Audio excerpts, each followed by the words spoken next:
A single shot cracks through the pre-dawn stillness, echoing like a death knell across the frozen valley.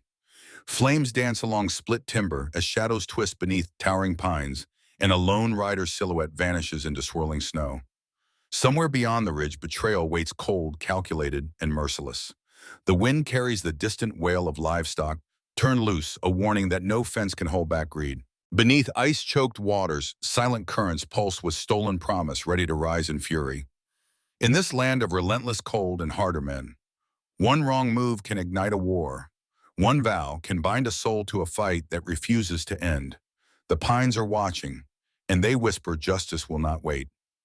Emma Carver's breath came in ragged gasps as she hauled herself from the wrecked stagecoach into the swirling Montana blizzard. Her dark braid whipped across her face like a living whip, and her hands already numb and cracking with cold fumbled at the latches of the coach door. Inside, shattered lanterns lay strewn among overturned trunks, their fragile glass blown out by the sudden gust that sent splintered wood flying across the frozen road.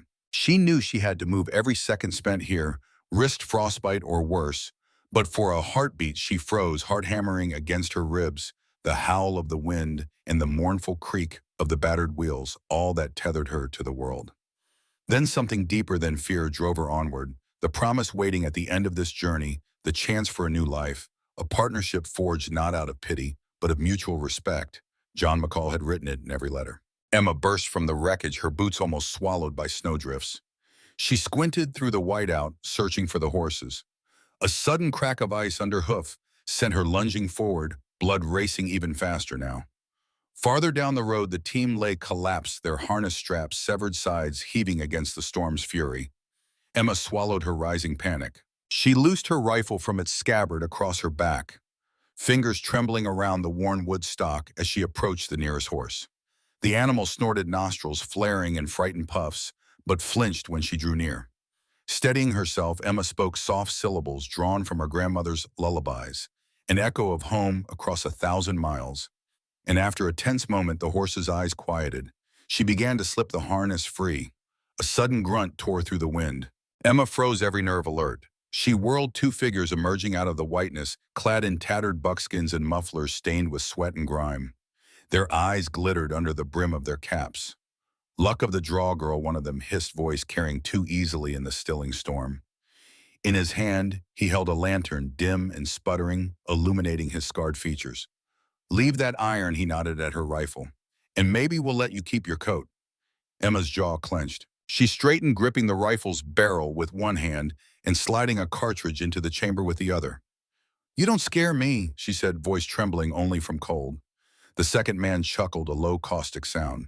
He took a step forward, ragged gait uneven in the drift.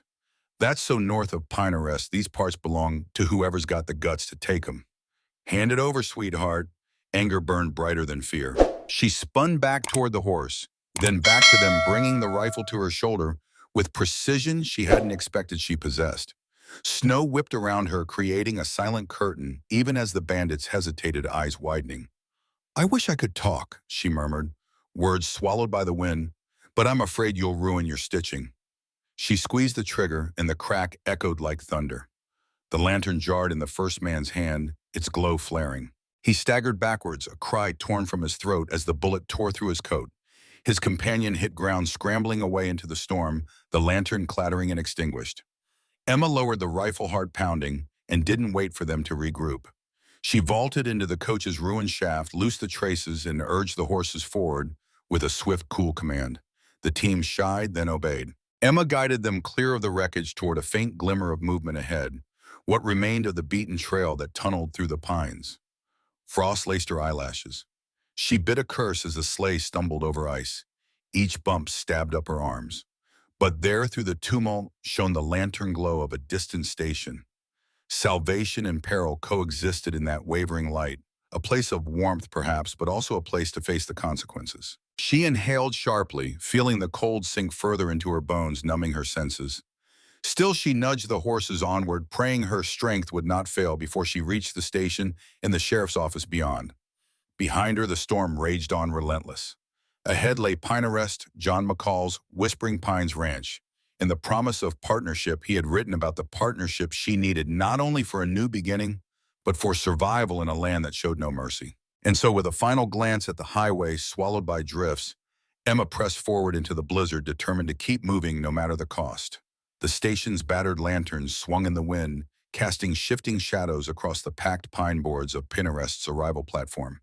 Emma Carver's lungs burned as she urged the horses onward, the pounding of their hooves muffled by snow. The stagecoach halted with a lurch, and she leaped down, boots crunching on ice. Every muscle ached from the trek through the blizzard, yet relief surged through her veins at the sight of solid shelter. She grabbed her carpetbag and swung onto the platform, scanning for anyone brave enough to face the storm's wrath. A squat wooden building marked Pinterest Station in fading white letters. Its windows were frosted, but inside glowed a hearth's firelight. Emma descended the few steps, plastering her collar tighter against her chin. She took a hesitant step toward the door, but before she could reach the threshold, a tall figure emerged, framed against the warm glow. The man's shoulders were broad, coat dusted with snow, and star-shaped badge gleamed despite the lamplight.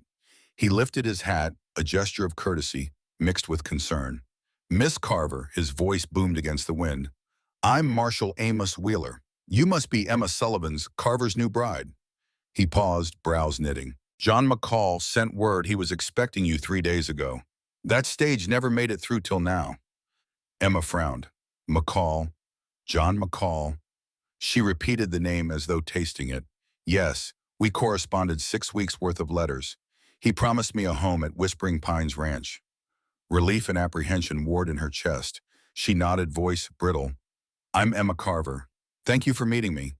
Wheeler drew her inside, closing the door against the storm with a heavy thud. Heat washed over her, melting ice along her shoulders. The room held a battered desk, a single lantern, and hooks crowded with thick coats and hats. A battered kettle hissed on a pot-bellied stove. Emma inhaled, chest unfurling as warmth chased the chill from her bones. Marshal Wheeler removed his gloves and scratched his wrist. "Sit by the fire. I'll get you a cup of coffee." He glanced at a battered ledger on the desk. "Your journey was eventful. Seems you made quick friends outside town." He nodded toward her, rifle slung across her back. Emma settled on a wooden stool, letting the heat seep through her thin layers. She rubbed her wrists, eyes lingering on the rifle, her lifeline and symbol of her stubborn will. "I defended myself," she said softly. "Got myself here in one piece." Wheeler returned with a cracked enamel mug. He set it before her. "Strong coffee'll help, but I have news that's worse than cold. I hate to break it to you so soon." He drew a leather folder from under the desk. "John McCall fell ill about 10 days ago. Doc Reynolds treated him, but—" His voice faltered. Emma's heart stumbled, chest tightening. "Pneumonia," he finished. Emma felt the mug slip from her fingers, hot liquid spilling onto the floor. She blinked, stunned. He's dead." The words crashed between them like thunder. Wheeler nodded, eyes gentle. "He died 2 days ago. Held on until someone found you, thought it was you," he said, voice thick with sympathy. "Well, I'm sorry, Miss Carver. Time fractured in that room." Emma stared at the frozen window beyond Wheeler, the lantern glow flickering as though reality wavered. Overwhelming loss swept through her, 6 weeks of dreams, hope, every plan for a future shredded in a single breath. A scream welled in her chest, but the cold steel of grief suppressed it. She pressed trembling fingers to her lips, blinked back tears. I promised him," she whispered.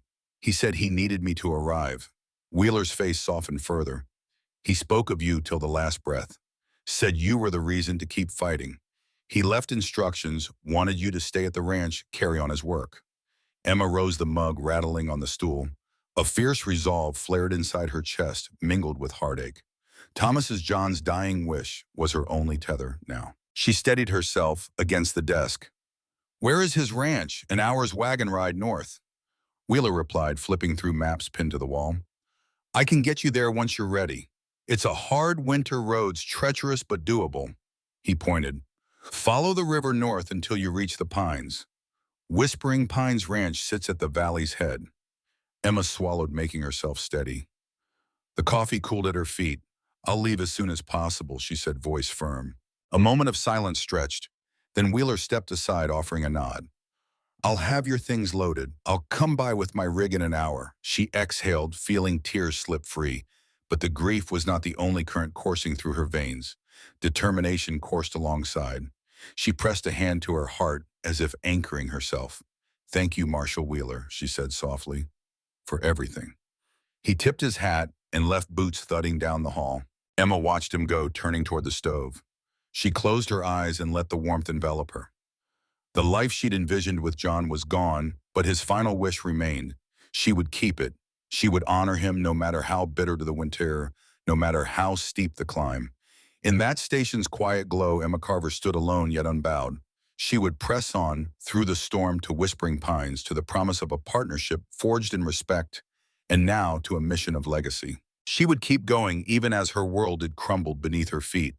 And so with a deep breath, she took her first step toward the ranch that awaited her, a silent vow in every crunch of snow beneath her boots. The wind-driven sleet cut through Emma Carver's thin wool coat as she climbed onto the back of Marshal Wheeler's rickety wagon. The horse's breath was visible in the icy air, each exhale clouding and drifting away on the gale. Behind her, the station's lanterns receded into the swirling white. Ahead lay the open wilderness between Penarest and Whispering Pines Ranch. Emma's heart pounded as she settled on the worn bench, her carpet bag at her feet, and her rifle cradled carefully on her lap. She inhaled sharply, tasting the metallic bite of snow in her lungs. Every sense was alive, primed by adrenaline and loss of the man she had never met in person, but had grown to care for through letters, loss of the future they had planned together. Now his dying wish pulsed through her veins. She would see this ranch, Shea Pines Ranch, as it would later be renamed in legend, and determine if she could honor his last request. Marshal Wheeler cracked the reins and the horses lurched forward, hooves thundering against frozen earth. Emma felt a tremor pass through her bones, a mix of cold and fear. She allowed her gaze to drift past the wagon's wooden slats to the line of pines loomed like sentinels. They appeared silent and watchful against the white, their needles dripping with frozen moisture that glimmered faintly. Emma recalled John's descriptions, how the pines whispered in the wind, the way morning light sifted through their branches, how he had built his life here from scratch. His letters, the only proof she had of him, had painted a picture both poetic and pragmatic.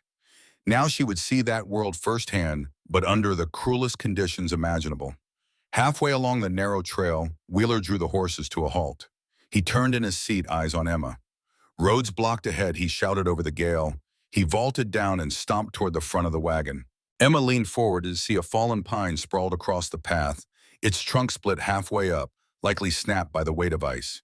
She frowned, then rose, stepping off the bench with more confidence than she'd felt since John's passing. She swung out of the wagon and landed knee-deep in snow.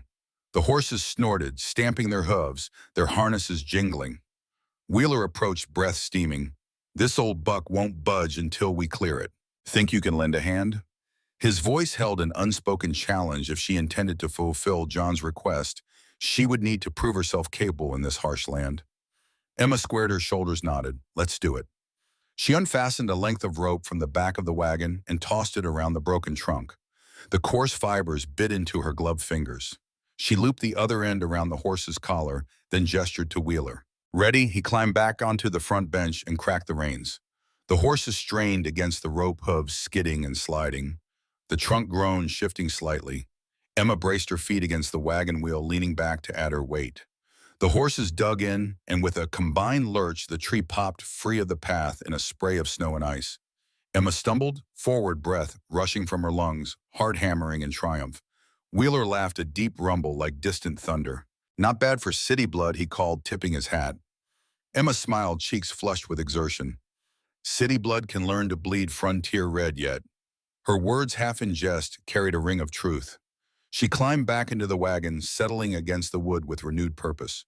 Wheeler cracked the reins again, and they crested a small rise. Below spread the valley floor in ghostly shapes, the frozen creek, Silver Creek, John had called it, snaked through stands of pine glinting faintly. Farther on, the cabins of Whispering Pines lay huddled smoke pluming from their chimneys. Emma's breath caught at the sight. The ranch was more modest than she'd imagined from the letters, just a cabin, barn, and lean-to, but sturdily built with well-laid stone foundations that spoke of care. The pines stood taller here, their trunks weed and bark cracked with age. She saw fenced corrals, feed troughs, and a small herd of dark-coated cattle grazing on sparse winter grass, their hides thick for the cold. Even in death, John's vision stood firm, a living testament to his hard work. The wagon rumbled down the valley road, each bump echoing her resolve. As they drew closer, Wheeler guided the horses to a stop in front of the cabin porch. "This is it," he said gently. "Your place now." Emma slid down, legs shaking but steady. She gathered her bag, slung her rifle across her back, and stepped onto the porch. The door was ajar. She pushed it open and entered. Inside, the pot-bellied stove glowed invitingly, casting dancing shadows on rough-hewn beams.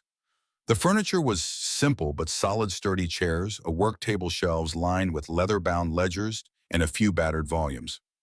A quilt lay folded on a bench, and beside it a folded letter sealed with red wax bearing John's crest. Emma's fingers trembled as she picked up the letter and read his handwriting. Bold, neat, unwavering. "Even in illness, Kate, if you're reading this, my work here remains unfinished. My greatest hope has been that you would come and carry on. The land is good, the cattle strong, and the creek will sustain you if you protect its waters. I know you have the strength. Yours, John." A single tear slid down her cheek as she folded the letter. She pressed it to her heart, drawing strength from it like a lifeline. Behind her, Wheeler cleared his throat. She whirled. "Thank you for bringing me here," she said. He nodded, tipping his hat. "Take your time. I'll leave your trunk in the front room. Sheriff Wilson will check in. Come morning, make sure you're settled." He stepped back into the snow and with a final nod, guided the horses away.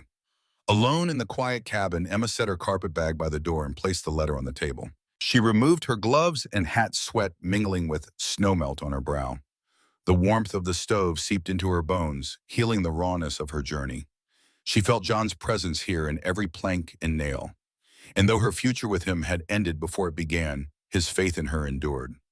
Emma took a deep breath, squared her shoulders, and strode back into the roaring storm, stepping onto the porch. She surveyed the ranch and the swirling drift, the corrals, the cattle, the cabin that was now her home. The wind whipped her hair, but she stood firm. The mission ahead was daunting. Master the ranch's ways, defend its water rights, honor the promise she had made to a man she barely knew in life, but who had entrusted his legacy to her death. She would meet this land's challenges head-on, knowing that every hardship she overcame honored John's memory and forged a new path, one she would walk with determination, courage, and respect for the land he had built. As the storm swallowed the ranch in white, Emma Carver whispered into the wind, "I'm here, John. I will not fail you." The pines swayed in silent agreement, their ancient voices a low rustling oath beneath the blizzard's rage. And so with that vow, Emma Carver took her first true step as mistress of Whispering Pines Ranch, ready to write her own story beneath the watchful pines. Dawn broke over Whispering Pines with a pale winter blue light that seeped through frost-laced windows. Emma Carver awoke on the cabin's simple bedroll, the quilt still wrapped around her shoulders. For a moment, the hush of the morning enveloped her. No wind, no cattle lowing, just the soft crackle of embers in the stove. Her body ached from the previous day's journey and the hauling of supplies, but her spirit felt energized by purpose. She swung her legs over the side of the bedroll and winced as cold air stung her calves. Pushing herself up, she slid into her boots and straightened her jacket. Today she would begin learning the daily rhythms of ranch life as John McCall had planned, and she would meet the man who would guide her through it. A knock came at the cabin door. Emma crossed the room, smoothing her skirt beneath the heavy coat, and opened it to reveal a young man standing in the bobbing lantern light. He was tall and lean with reddish-brown hair, tucked beneath a wide-brimmed hat, freckles splashed across his cheeks, and strong hands that gripped the edge of the doorframe. His hazel eyes regarded her with cautious warmth. At his belt hung a length of rope and a pocket knife, a working man's gear. "Morning, Miss Carver," he said, voice low but steady. "Name's Liam O'Connor. John said you'd be arriving, though I didn't expect you on a day as cold as this." He stepped inside, brushing snow from his sleeves before tipping his hat. "I'm here to help with ranch chores. Thought you might need a hand." Emma nodded, relief and determination mixing in her chest. "Thank you, Mr. O'Connor. I'm Emma Carver." She extended her hand. His grip was firm, and she noted calluses along his palm. "I appreciate your coming so early." He smiled, eyes crinkling. "Please call me Liam, and you can drop the miss once we get to work." He placed a canvas satchel on the floor. "I brought breakfast, flapjacks, and canned berries. Stove's warmed. I lit it before I knocked." Emma stepped aside, allowing him to warm himself. The cabin's warmth enveloped Liam as he moved toward the stove, and he unrolled a plaid blanket from his satchel, unfolding it on the small table. From the bag, he pulled a tin plate spatula and a pot of steaming flapjacks. Emma watched, impressed by his efficient movements. "Sit," he said, gesturing to a chair. "I'll get you coffee once this batch is done." He cracked a smile as he slapped a pat of butter onto the skillet. The aroma of hot grain and sweet berries filled the room. Emma sank into the chair, hands wrapping around the tin mug Liam poured for her, strong black, with a hint of smoke and cinnamon that bit pleasantly at her tongue. They ate in companionable silence, two figures bound by the frontier's demands. Emma finished the last flapjack, leaving only stray crumbs on her plate. She set it aside and looked at Liam across the flickering stove. "John wrote that you've been with him since the ranch's early days," she said. Liam nodded, pouring himself coffee. "Came 3 years back looking for work. He took me in, taught me everything I know about ranching. Said we'd make good partners, him as the dreamer, and me as well the muscle." He chuckled, though a wistfulness flickered behind his eyes. "He was good to you, Emma. My friend till the end." Emma's throat tightened. She pressed the mug to her lips. "I want to honor that. I want to learn everything." Liam studied her, then set his mug down and rose. "All right. First step, feed the cattle." He grabbed a lantern from the hook. "Bundle up. Meet me in the barnyard." The wind outside bit at Emma's cheeks as she followed Liam across the porch. He lifted the lantern, its glow illuminating the cabin's perimeter, as they navigated a narrow walkway shoveled clear. Beyond the cabin lay the barn, its red paint dulled by frost. Emma paused in the barnyard, breathing deeply, feeling the land settle around her. The cattle's low moans drifted through the barn doors. Liam swung the doors open. Warmth and hay-scented air escaped like a breath from the earth itself. Rows of stalls lined either side of a center walkway buried in straw. Emma caught sight of a dozen dark-coated cattle shifting in their stalls, heads lowered or stamping. "These are your herd," Liam said quietly. 50 head of Herefords bred strong for winter survival." He handed Emma a feed bucket. "Start on the east side, fill each trough with hay. I'll check water ice builds quick in these basins." Emma nodded, hoisted the bucket, and began. The hay was coarse against her gloves, each handful a reminder of the toil ahead. She placed feed in the trough, slipping between the cattle's hot-breathing bodies. A few low nuzzles came her way, sniffing curious. She steadied her nerves, murmured a greeting. "Easy now," and moved on. Liam returned with another bucket. He paused to watch Emma work, expression thoughtful. "You picked this up quick," he said. "Good instincts, steady hands." Then he tilted his head toward a trough at the barn's far end. "That one's iced over. We'll break it." Emma wiped her forehead. Breaking water was exactly the phrase John used. She smiled, pulling out her knife and hacking at the ice. Chunks flew as she struck water trickling beneath. Liam knelt nearby, guiding her aim at the thickest part, then knocked pieces away. "Here." He placed his knife in her hand, steadied her arm. Together they cleared the ice water, gurgling and flowing. Emma felt a surge of satisfaction, her first task mastered. They worked side by side until all troughs were filled. Snow drifted through cracks in the barn siding, swirling in golden lantern light. Emma dropped the empty bucket and looked at Liam. "Thank you." She set aside the knife, glancing at the cattle. "What next?" Liam nodded toward the barn's far corner. "Clean those stalls, then we'll check fences. A run of coyotes passed near here last night, probably testing the perimeter. We need to reinforce the eastern fence line before dusk." Without hesitation, Emma picked up the pitchfork Liam offered her. The straw was damp heavy, but she thrust the fork into the bedding and hauled it out. Liam pitched it onto a growing pile by the barn door, then lined each stall with fresh straw stacked in bales. Emma worked deliberately, letting each motion steady her mind. The ache in her back reminded her she was alive. The labor grounded her grief. By afternoon, they'd cleared the stalls and set out along the snow-packed fence. Liam led the way, axe in hand. Emma trailed, sweeping a path. They found broken rails, 2 sections shattered, and tracks leading to Harrison's Silver Dollar Ranch across the creek. Emma paused, kneeling to trace the prints, heavy boots deeper in the front, smaller in the heel. "These aren't natural breaks," she said, meeting Liam's gaze. He frowned. "Harrison's men testing us. We'll need to mend these boards." He handed her a replacement plank and instructions. Together they replaced the rails, lag screwing them to posts, hammering with practiced rhythm. By the time Emma drove the last nail, her arms trembled with fatigue. Liam examined the work, nodded approvingly. As they finished, the sun dipped, low, scattering pale gold across the pines. Emma set down her hammer, gazing at the repaired fence. "We'll keep them out," she said softly. Liam ruffled his hair. At least until they try another tactic. But for now, we hold the line. Emma allowed herself a small smile, her first since John's letter had guided her to this land. She placed a hand on the rail, breathing in cold air tinged with pine resin. Each splintered fence, each iced trough, each straw-filled stall had taught her something essential. Frontier life demanded perseverance, partnership, and unyielding resolve. Liam lowered the lantern. "Let's head back," he said. "Warm stew at the cabin." Emma nodded, turning to walk beside him.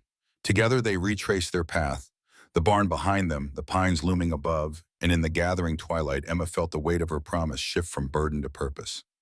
She was no longer simply the mail-order bride who'd arrived too late. She was the ranch's steward, ready to fight for its future alongside the man who believed in her. And as the first stars blinked overhead, Whispering Pines whispered back, "Welcome home." Night fell swiftly on Whispering Pines Ranch, blanketing the valley in deep indigo and silver starlight. Inside the cabin, Emma Carver sat at the rough-hewn table, elbows propped and chin resting in her palms. A thick stew simmered over the stove, its savory aroma mingling with the pine-scented air. Across from her, Liam O'Connor stood by the hearth, ladling hot broth into two chipped enamel bowls. His breath steam clouded in the lamplit air as he placed a bowl before her. Emma managed a tired smile, but the fatigue in her eyes ran deeper than the day's labor. "Thank you," Emma murmured, wrapping both hands around the bowl. The heat seeped through her gloves, warming more than just cold fingers. Liam nodded, his freckled face serious but kind. "You did good today. The cattle look healthier, the fence holds." John would be proud. His tone held something admiration or perhaps relief that Emma had taken to ranch life with such resolve. Emma stirred the stew slowly. "I feel closer to him here," she admitted, voice soft as the wind outside. "Through the chores, the land. But I still wonder if I can truly honor his dream." She lifted the spoon and tasted the broth, rich, hearty, with hints of onions and salt pork. She closed her eyes at the comfort it offered. "This helps." Liam sat on the edge of Emma's bedroll where she had spread her satchel and rifle. "It'll get easier," he promised. "Soon the rhythm of ranch life will guide you as much as those letters." He gestured toward a stack of ledgers and notes crammed into a corner of the room. "Tomorrow we start on the business side, Thomas's ledgers, water rights, cattle counts. You'll need to know those as well as feed schedules." Emma nodded, eyes drifting to the ledgers. She felt her throat tighten. "First I need to see what he left me." She stood and retrieved the sealed letter from the table, then slid open the drawer in the work table beneath it. Inside lay a folded sheaf of papers, Thomas's unfinished correspondence, legal documents, a hand-drawn map of Silver Creek's watershed. Emma's heartbeat quickened. Holding the letter, she sank onto the bedroll. She broke the seal with care and unfolded the first sheet. John's handwriting, elegant and firm, filled the page. "Dearest Emma, if fortune favors you to arrive in time, you'll find the ranch flourishing. But I fear darker currents run beneath this snow. Harrison's been pushing land speculators to wrest control of Silver Creek. He'd sacrifice any homestead that stands in his path.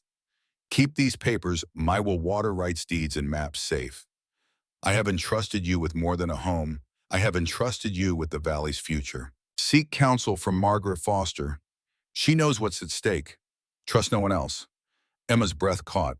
She read and reread the lines. John had foreseen threats beyond illness. Harrison, the powerful magnate whose lands bordered Whispering Pines and who coveted the water rights. Emma pressed the letter to her chest, a surge of both fear and purpose flooding her. The dream of a partnership had transformed into a struggle for survival, not just for her, but for every homesteader downstream who depended on those waters. Liam watched silently from the doorway. His usual easy smile was gone, replaced by an intense gaze. He knew, he said softly. He suspected Harrison played foul even before he fell ill. He trusted you to expose it. Emma's eyes stung. She gathered the papers and placed them on the table under the lamplight, smoothing open the map showing Silver Creek's forks and tributaries.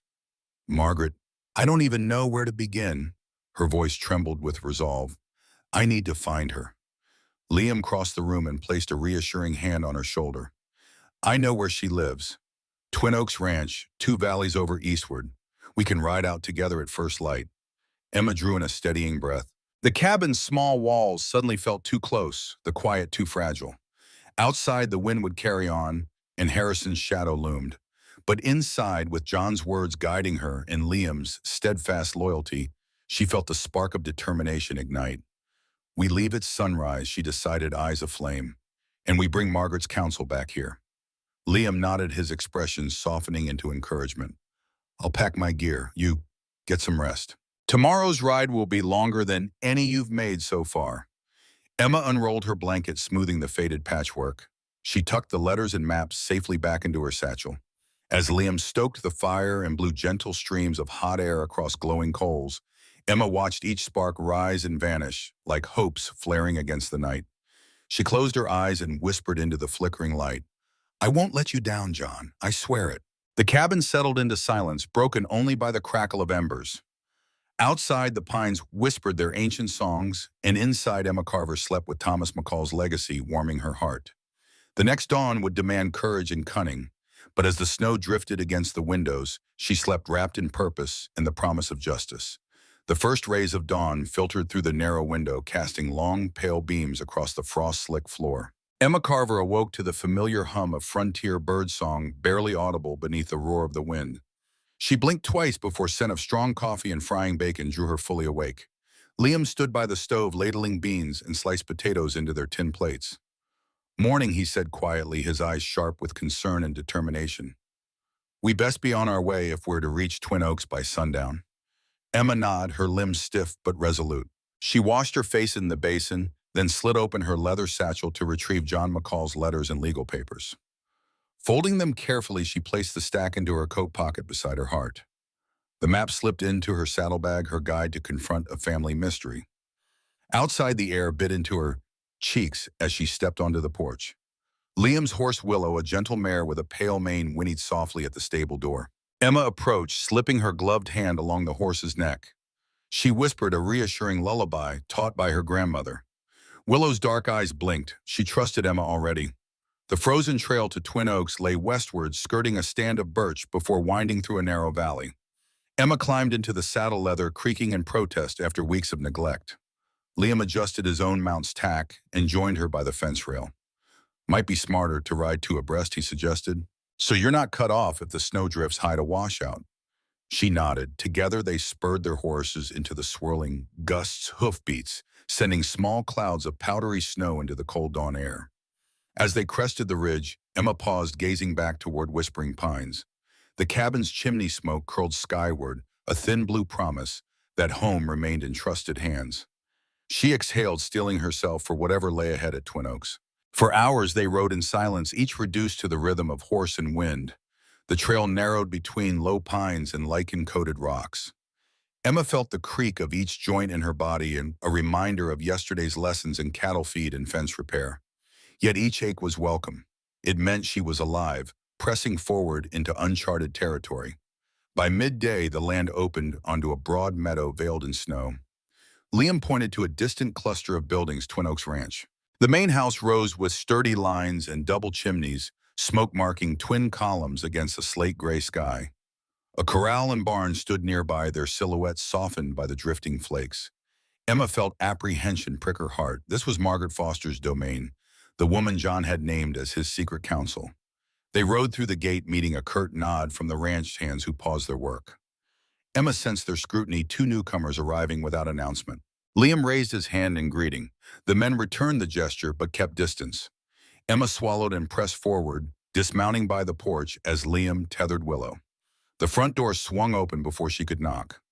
Margaret Foster stood in the doorway, a tall, broad-shouldered woman in her 50s, hair streaked, silver eyes the color of old mahogany.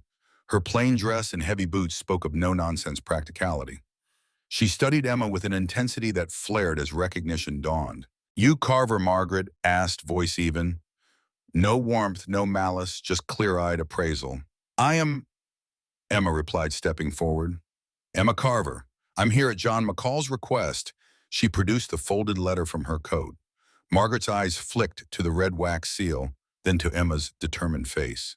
She opened the letter, read in silence, while Emma's pulse thundered in her ears. When Margaret looked up, her gaze had softened just a fraction. He trusted you, she said, quietly sealing the letter. He never spoke of you arriving until the last breath. Come inside. Emma followed her into the house. The hearth glowed, filling the room with warmth and musk of cured leather and roasting meat. Margaret offered Emma a seat at a heavy oak table. Liam moved to close the door against a gust of snow. "Your husband McCall was my brother," Margaret said, voice low. The words struck Emma like a blow. She blinked. "Brother," the woman's features softened in memory. "He asked me to protect the valley when he couldn't. Said you'd need me." Emma swallowed, mind racing. I I didn't know." She looked to Liam, whose own expression was somber.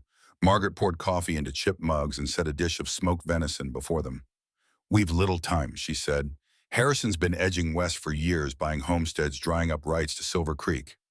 John held his ground. "Now he's gone. Harrison smells blood." She slid a sheaf of legal documents, McCall's water decrees, across the table. "These papers establish a priority claim on Silver Creek's flow since 1879. No one can override that without a court order.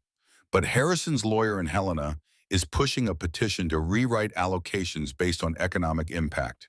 If that succeeds, Harry's Silver Dollar Ranch will swallow up every homestead downstream, including Whispering Pines." Emma opened the papers, her eyes skimming the formal language priority rights defined acre-feet territorial statutes. "He can't do that," she said, voice tight with resolve. "Not without notice, without hearing from the property owners." Margaret nodded. "He's using influence in Helena. Judge Hollister may be swayed if Harrison's supporters push. We need proof Harrison's been sabotaging smaller ranches' fences, cut water diverted. Enough documented incidents to force a local injunction, or at least stir public outcry." Liam set his jaw. "We've seen cut rails missing troughs, hoofprints leading to Harrison's spread." Margaret drew a map on the table, Silver Creek's Forks land boundaries, Harrison's holdings pressed against Whispering Pines. She marked potential witnesses, ranchers whose water fields ran south of the creek. "If we gather sworn statements from at least 6 neighbors, we can file a petition in Pinarest's local court. It won't stop Harrison immediately, but it buys time, makes a paper trail." Emma closed the documents, adrenaline surging. "Then that's what we'll do. I'll gather their testimony right out to each homestead." She looked across the table at Margaret, absorbing the iron resolve in her posture. "Will you help me?" Margaret's gaze flickered toward Liam, then met Emma's. "John believed you had the grit to see this through," she said. "I'll stand with you until every rancher in this valley knows his rights and defends them." A hush settled as they formed their pact. Outside, the wind battered the windows, but inside, a new force stirred unity among frontier homesteaders. Emma felt her purpose solidify. She was no longer an outsider fulfilling a promise. She was the vanguard of justice in a ruthless land. Liam rose, gathering his coat and gloves. "We'll start at Foster's Flat, Margaret's neighbors, then on to Joe Miller's place, the Hebrards, till we have enough signatures to overwhelm Harrison's influence." Emma swung her legs from the chair. Hunger gnawed at her again, but excitement eclipsed fatigue. She retrieved John's letters and map, tucking them into her saddlebag. Margaret stood beside her. "For the first time in years, I feel hope," she admitted. Then she straightened, shoulders squared. "Let's mount up." As Emma fastened the straps on her satchel, she glanced at Liam, then out the window toward Whispering Pines. The land awaited her defense, its icy streams and gnarled fences her cause. She inhaled deeply, tasting coffee's bitter warmth. "We ride for justice," she declared, voice steady. Margaret and Liam exchanged determined smiles. Together, the three left the cabin into the swirling winds, their silhouettes converging into a single line of purpose. And so began the true fight for Silver Creek, one that would test loyalties, forge alliances, and define Emma Carver not merely as John McCall's successor, but as the protector of a valley's future. Emma Carver rode at dawn's first light, the sky a pale haze of pink and gray over the snow-drifted valley. She guided Willow along the narrow path toward Foster's Flat, Margaret Foster and Liam O'Connor close behind. Each rider paused at a weathered wooden sign, Foster's Flat, private property. Beyond, the valley stretched wide and peaceful, a stark contrast to the turmoil they were stirring. Margaret halted, eyes narrowing as she surveyed the land. "Mr. and Mrs. Henry Foster live up ahead," she said. "They've resisted Harrison's offers before. If they swear to Harrison's sabotage, we gain momentum." She adjusted her woolen shawl tighter around her shoulders. After a mile of careful riding, they came to the Foster homestead, a low stone cabin with twin chimneys, smoke curling in delicate coils. A windmill and a corral marked the yard, and in the distance a small herd grazed on wind-blown grass. Emma felt apprehension tighten her chest. This meeting was the beginning of the coalition they needed, and also the first test of her leadership. They dismounted, and Liam tethered Willow while Emma spurred her nerves onward. She approached the front door and knocked. A rustle and the creak of hinges announced Mrs. Foster's arrival. She was a sturdy woman in her 60s, gray hair braided down her back eyes, sharp as steel. Beside her stood Henry Foster, lean, weather-worn, with a battle-scarred cheek. The couple exchanged glances, then Mrs. Foster nodded and stepped aside. "Miss Carver," she greeted, voice husky with cold. "News travels fast. We heard you were riding here with McCall's kin." Emma inclined her head. "I'm Emma Carver, appointed by John McCall to carry on his ranch and protect the valley's water rights. Margaret asked for your counsel." Henry's eyes flicked to Liam, then settled on Emma. "We'll talk inside," he said. They entered a living room dominated by a stone hearth, warming bricks, imprinted with decades of fires. The walls bore framed photographs, generations of Fosters standing before their cattle amid seasons of bounty. It was a testament to endurance. Emma followed them inside Mara, Mrs. Foster motioning to a wooden bench covered by a quilt. "Sit," she said. Liam and Margaret exchanged glances before taking their places. Henry seated himself at a rough plank table. Embers cracked in the fireplace, the glow illuminating McCall's letters and water deeds laid out before Emma. She drew a deep breath. "John McCall left his legacy to Whispering Pines and entrusted me with these papers." She tapped the deeds. "Priority water rights from 1879. But Harrison's lawyer is petitioning Judge Hollister to revise allocations based on economic impact, which would doom smaller signages." Mrs. Foster's jaw clenched. "We've seen it before," she said. "Harrison bought up homesteads, dried their spring, buried them in legal claims." Her gaze turned steely. "He threatened us last winter, fences cut, cattle turned loose into his land. We managed, but it was a warning." Emma nodded gravely. "We've found signs at Whispering Pines cut rails. Ice intentionally diverted hoofprints matching his ranch hands. I need your sworn statement to present in court." She handed them a blank affidavit and a stylus. Henry took the paper and signed with a firm hand. Mrs. Foster followed. Emma placed each document into a folded bundle. "Thank you," she said. "Your support means everything." Margaret rose, pulling the map of Silver Creek from Emma's saddlebag. She traced the stream's path. "Each signature strengthens our petition," she said. "We need at least 6. She studied the map. "Next is the Miller place, then the Haybroads near Eagle's Nest Canyon." Emma folded the affidavits. "I'll ride to both today." "Liam, can you handle chores here?" She turned to Henry and Mrs. Foster. "Will you help spread word, gather more statements from those you trust?" They nodded without hesitation. "We'll rally the valley," Henry promised. "No one likes Harrison's heavy hand." Emma felt hope bloom, fragile but bright. She buckled her satchel and readied to mount Willow. "Thank you," she said once more. Liam moved to help her up, and together they left the Foster homestead, leaving behind the first stones of their alliance. As they rode eastward toward Miller's, Emma felt the weight of McCall's legacy no longer a burden, but a banner. Each signature was a testament to solidarity, each mile moving her closer to justice. And in the crisp air of the valley, under skies painted with winter's chill, Emma Carver rode true, not merely the mail-order bride who arrived too late, but the guardian of a valley's heart and hope.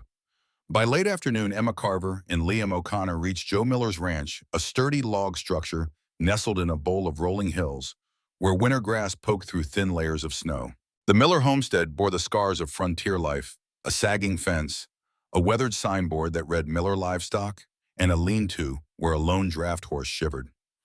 Emma reined in Willow beneath a gnarled oak. Liam tethered his mount nearby. Dust motes danced in the slanted light as they approached the front door, knocking twice. The door swung open to reveal Joe Miller himself, a broad-shouldered man in his 40s with salt and pepper hair and deep-set hazel eyes hardened by years of toil. His wife, Clara Miller, stood behind him, arms crossed under her faded shawl. "You must be Miss Carver," Joe said, voice rough but not unkind. "We heard about John's daughter coming through. Didn't think you'd show." Emma gave a small bow of her head. "I'm not his daughter, but I came at his request to carry on his ranch and protect Silver Creek's water rights." She held out the affidavits. "We're gathering statements to file in Pinarest's court. We already have the Fosters." Clara stepped forward, gaze curious. "Thought you might visit. Harrison's men have made life hell-cut fences, poisoned troughs. Even my father's spring ran dry once last season." She took the display of documents. "We'll sign." Meanwhile, Joe's eyes flicked to Liam. "You the fellow from Whispering Pines?" he asked. Liam nodded. Glad to see you have good company. They entered the Miller home, a low-ceilinged room warmed by a crackling fireplace. Clara fetched mugs of coffee while Emma and Joe signed the affidavits with steady hands. Joe's signature was bold, Clara's precise. Emma folded the statements and added them to her growing bundle. Next, she began pointing to her map. We need Ned and Harriet Hebbard's support near Eagle's Nest Canyon. She slid the map across the rough oak table. Then we head back to Whispering Pines or directly to the court if demands escalate. Joe nodded thoughtfully, leaning back in his chair. The Heberds live 12 miles north. Their place is isolated, so they won't rush to pin arrest. Best you make camp there tonight, or ride straight through. Emma exchanged a glance with Liam.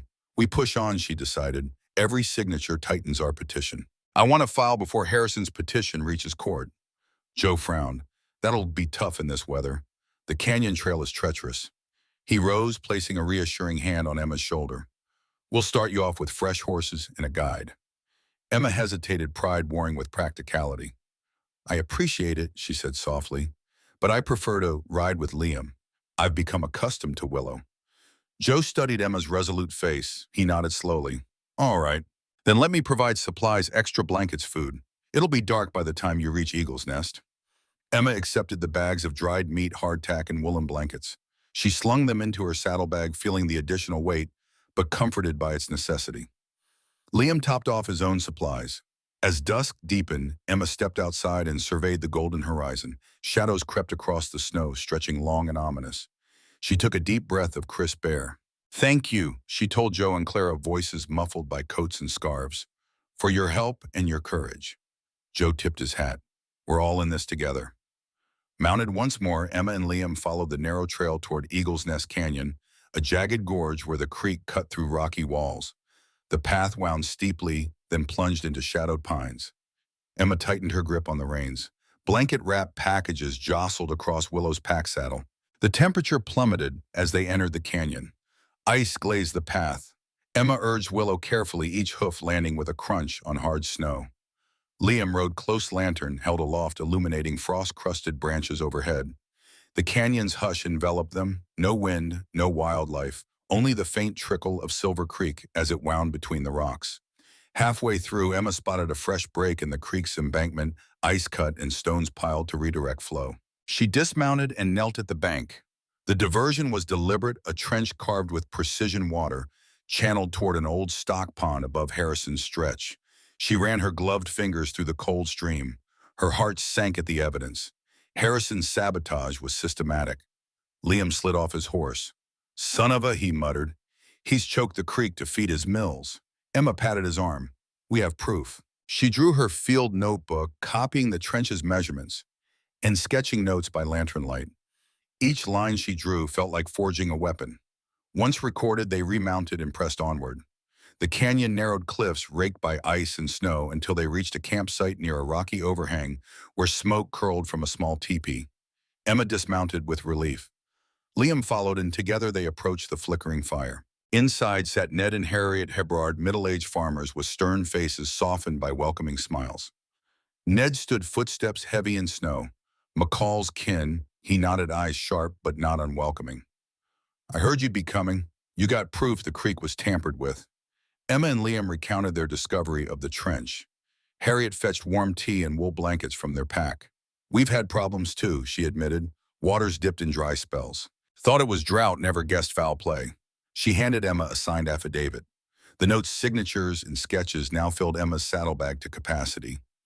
Each piece was a brick in the fortress they would present to the court. Emma folded the last affidavit and kissed the seal. Thank you, she said, voice husky with emotion. I promise we'll stop him. Ned's gaze softened. Make sure you get back before the storm worsens. Outside, clouds gathered. The canyon's walls echoed with distant thunder wind gathering strength. Emma mounted Willow as the first large flakes of snow drifted down.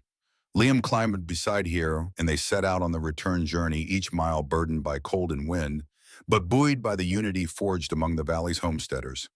Behind them, the canyon fell silent once more. Ahead, the path to Pinarest glimmered through swirling white, a ribbon of hope that would soon bear their petition to Judge Hollister. And in that silent canyon night, Emma Carver held steadfast, bound by promises and empowered by the knowledge that in unity lay their greatest strength. The night sky blazed with stars as Emma Carver and Liam O'Connor descended Eagle's Nest Canyon, their horses' hooves ringing against the frost-packed trail. Wind howled through pines overhead, rattling lanterns, and sending icy sparks dancing around them. Emma hugged her satchel, now bulging with affidavits, legal deeds, and hand-drawn sketches, closer to her chest. The weight was comforting. It meant progress. Soon the petition would be filed and Harrison's underhanded tactics exposed. They reached open ground just before dawn's gray light began to edge the horizon. Emma guided Willow across a shallow ford of Silver Creek water, pebbled with ice but flowing steady. She bent to scoop a handful of the cold stream into her mittens, letting its clarity steel her resolve.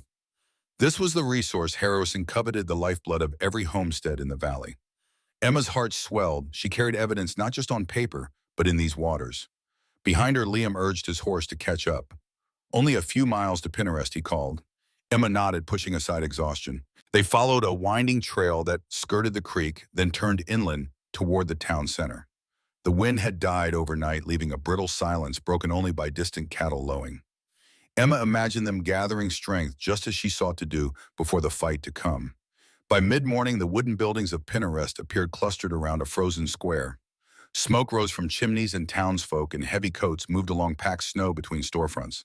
Emma and Liam tethered their horses at the general store's hitching posts. Emma took a breath, smoothing her hair beneath her hat. The petition needed to be submitted today to preempt Harrison's maneuver. Every minute counted. They entered the courthouse, a stately stone building crowned with frosted columns. Inside, a clerk sat behind a high desk ledger open. Emma approached, clearing her throat. "I'm Emma Carver, representing Whispering Pines Ranch. I have a petition to file signed affidavits from Valley homesteaders documenting sabotage to Silver Creek in fences." She placed the bundle on the desk. The clerk's eyes widened at the thick stack of papers. He flipped through the affidavits, then nodded gravely. "Judge Hollister is in session, but will attend to this before adjournment." He summoned a bailiff, and within minutes, Emma was escorted through oak doors into the courtroom chamber. The judge sat behind a high bench, robes, heavy expression, unreadable. Harrison's lawyer sat to one side, bristling in a tailored coat. Harrison himself lounged in a chair at counsel's table, face pale, behind his polished mustache, eyes narrowing at Emma's entrance. Emma stepped forward, heart pounding. She unbuttoned her coat and revealed the deeds and affidavits. "Your Honor," she began, voice steady, "I present evidence of deliberate sabotage of Silver Creek and ranch property by Nathaniel Harrison's agents. These affidavits are sworn statements from 6 homesteaders, Foster, Miller, Hebrard, and others, detailing cut fences, diverted water, and threats." She laid out the documents meticulously. "Judge, this petition seeks an immediate injunction against Harrison's petition to revise water allocations and a temporary restraining order to halt further interference with Silver Creek." Judge Hollister's gaze flicked across the papers, then to Emma. Harrison's lawyer sprang up. "Objection, unfounded allegations, hearsay, this petitioner has no standing." "Silence," the judge's gavel thundered.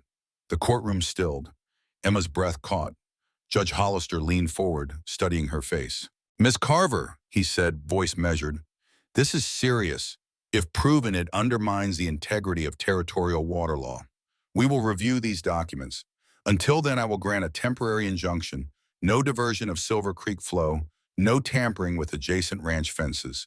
Further, a hearing is set. 2 days from now, documented witnesses must appear." Emma's chest heaved with relief. Harrison's face, paled lips tightening. The judge turned to Harrison's lawyer. "Prepare your counter-evidence and be present for the hearing." Court is adjourned. Applause rippled quietly through the gallery. Emma exhaled, the weight of the last 72 hours lifting. She had stared down a powerful magnate and secured justice, at least temporarily. As she left the courtroom, Liam slipped an arm around her shoulders. "You did it," he whispered. Emma nodded, tears pricking her eyes. "We did it," she corrected. Outside, townsfolk gathered to congratulate her, storekeeper, blacksmith, even the station master. Each offered handshakes and smiles, the isolation of frontier life briefly replaced by community. Emma felt warmth bloom across her fatigue. She was no longer an outsider, but a champion of the valley. As the sun dipped low, she rode back to Whispering Pines with Liam, each hoofbeat echoing victory. The snow-capped pines glowed in dusk's gentle light. Emma touched the satchel at her side. Inside lay John McCall's legacy and the valley's collective will. Tomorrow's hearing would test Harrison's influence, But tonight the wind whispered through the trees, carrying a new promise that justice, when pursued with courage and unity, could outlast even the harshest winter. Emma Carver smiled, turning Willow's head toward home, her home now, and the pines rustled in quiet applause. Snowmelt trickled in thin rivulets around Whispering Pines Ranch the morning of the hearing. Emma Carver stood on the cabin porch wrapped in a heavy wool duster and staring out at the awakening valley. The pines, once rigid with frost, now dripped crystalline beads onto straw-strewn pathways. A pale sun rose over the ridgeline, casting a soft glow across Silver Creek's mirrored surface. Behind Emma, Liam O'Connor whistled softly, coaxing Willow from her stall. His face was tense but determined. A day would decide whether Harrison's influence eclipsed the rule of law or if frontier justice would hold sway. Inside the cabin, Margaret Foster sorted the affidavits and deeds into a leather portfolio. Her austere eyes softened as Emma entered. "You ready?" she asked. Emma nodded, drawing in a steadying breath. "As I'll ever be." They gathered their essentials, riding clothes, legal volumes, and packets of supporting evidence, and stepped into the cold. At the courthouse, townspeople lined the walkways. The news had spread. The mail-order bride had sworn the valley's defense and secured an injunction. Emma was met with nods of respect and gratitude from each passerby: blacksmiths, ranch hands, general store clerks, ordinary folks defying extraordinary odds together. Emma acknowledged them with a modest incline of her head, lantern blue eyes clarion with purpose. Inside the courtroom, the atmosphere was taut. Harrison sat rigid, his lawyer whispering vigorously as they reviewed notes. Opposite Emma, Margaret and Liam took their places, documents at the ready. Onlookers, ranchers from every homestead that had signed the petition, filled the benches, unified by a common cause. The air shimmered with anticipation. Judge Hollister entered, robes rustling. His silvering hair and keen gaze commanded silence. "We reconvene for the hearing on Silver Creek water rights," he announced. "This court must weigh established priority claims against petitions for revision based on economic impact." He turned to Harrison's lawyer. "Mr. Carrington, you may proceed." Carrington rose, voice smooth. He presented charts comparing Harrison's 1,200-acre spread to smaller homesteads, emphasizing silver dollar ranches, tax revenue, and economic contributions. He argued that frontier development required consolidation and that towns relied on the mining interests Harrison supported. A murmur of discontent rippled through the crowd. Emma's heart pounded. When Carrington finished, Judge Hollister nodded. "Miss Carver, your response." He gestured to Emma. She stood shoulders squared in her woolen duster, her rifle slung behind the courtroom door. She approached the bench with measured steps. Voice clear: "Your Honor, the law of 1879 grants priority rights to those who first filed claims. Silver Creek was appropriated for agricultural use long before any petition for revision. To override these established rights based on shifting economic definitions undermines the rule of law and jeopardizes the very fabric of our frontier communities." She laid out the affidavits: cut fences deliberately severed to release cattle onto Harrison's property, ice barring of troughs intended to freeze out smaller ranches, and the diversion trench in Eagle's Nest Canyon. She showed map overlays of the creek's flow, how each tributary fed downstream homesteads, illustrating the impact of even temporary diversions. Each graph, each sworn statement, each splotch of ink on Thomas McCall's deeds formed an undeniable mosaic of evidence. Judge Hollister studied the materials, then looked to Harrison, whose face had turned ashen. "Mr. Harrison," the judge said, voice grave, "these allegations are serious. If proven, they constitute willful interference with legally established water rights. This court cannot condone such actions." He paused. "I hereby uphold the priority rights of Whispering Pines and associated homesteads. Any further interference will incur sanctions, including fines and forfeiture of disputed acreage. Petition for revision is denied." A collective gasp swept the courtroom, then erupted into relieved applause. Harrison rose, fury contorting his face, but stilled by the gravity of the ruling. Carrington said something low, and the pair exited swiftly. The bench cleared as Judge Hollister adjourned, court, eyes lingering on Emma and her allies. Outside, the valley's supporters spilled into the streets, cheering and patting Emma on the back. Margaret embraced her, whispering, "You did it." Liam lifted his hat, grinning ear to ear.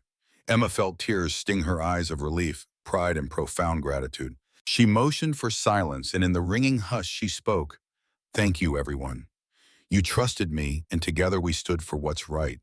Whispering Pines in this valley belongs to all who nurture it, not those who would exploit it. Her words resonated across the snow-packed square. Ranchers clasped hands, neighbors clasped arms, a frontier community reborn in unity. Emma looked up at the pines, their boughs swaying gently in a final breeze. Through hardship, through promise, through battle for justice, she had kept her vow to John McCall, guarding his legacy and ensuring his vision endured. As the sun dipped low, Emma walked to the courthouse steps with Liam and Margaret Pines silhouetted against a rose-lit sky. In that moment, she was more than a mail-order bride or proxy for a lost husband. She was a steward of the land, a guardian of her community's lifeblood, and a living testament to courage forged in the frontier's crucible. The wind stirred the last snowflakes into the air, and as darkness settled, Emma Carver smiled. She had found her home and her destiny beneath the whispering pines. Smoke from the evening fire drifts into the growing dusk, and the valley falls silent under a blanket of snow. We've watched promises forged in frost and blood, a solitary rider transformed by grief into a guardian of land and law. Along the way, hope was traded for hardship, homes rebuilt on smeared deeds, trust stitched together with the strength of shared conviction. A community once fractured by fear now stands united, each scar a testament to courage, each victory tempered by the price paid in midnight rides and shattered fences. In the end, what was won is more than water rights or legal decrees. It is a legacy reclaimed, a promise upheld beyond betrayal and loss. Yet the horizon still stretches woody and wild, reminding us that peace is never final, and vigilance remains the true inheritance of those who choose to protect this land. As the pines sway in the fading light, their whispered song carries the weight of every sacrifice and every vow. What will you carry forward when the echoes of this valley fall silent, and how will you answer the call to stand for what you believe?